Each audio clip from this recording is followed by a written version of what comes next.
এক হিন্দু আর এক খ্রিস্টান মরুভূমির মধ্যে ঘুরে বেড়াচ্ছে। এমন সময় তারা দুজনেই দূরে একটা মসজিদ দেখতে পেল। তখন হিন্দু লোকটি তার সাথে থাকা খ্রিস্টান লোকটিকে বলল, ভাই, এই মরুভূমির মধ্যে ঘুরতে ঘুরতে প্রচন্ড পরিমাণে ক্ষুধা লেগেছে।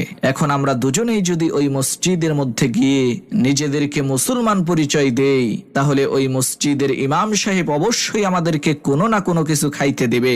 তখন খ্রিস্টান লোকটি বলল, ভাই, আমি মিথ্যা কথা বলে নিজেকে মুসলমান দাবি করতে পারবো না। তখন হিন্দু লোকটি বলল, ঠিক আছে, তুমি না খাইয়া থাইকেনে আমি কিন্তু মিথ্যা কথা বলে এই খাবারটা খাবো, আমার খুবই ক্ষুধা লেগেছে। তারা যখন মসজিদের মধ্যে ঢুকলো, ইমাম সাহেব তাদের দুজনকেই সম্মান করে বসতে দিলেন এবং তাদের নাম জিজ্ঞেস করলেন। তখন সেই হিন্দু লোকটি নিজেকে মুসলমান পরিচয় দিয়ে বলল, আমার নাম আব্দুল মজিদ মিয়া। আর সেই খ্রিস্টান লোকটি বলল, আমার নাম মাইকেল। তখন ইমাম সাহেব মসজিদের খাদেমকে ডেকে এনে বললেন, ভাই, তুমি মাইকেল সাহেবকে খাবার খেতে দাও।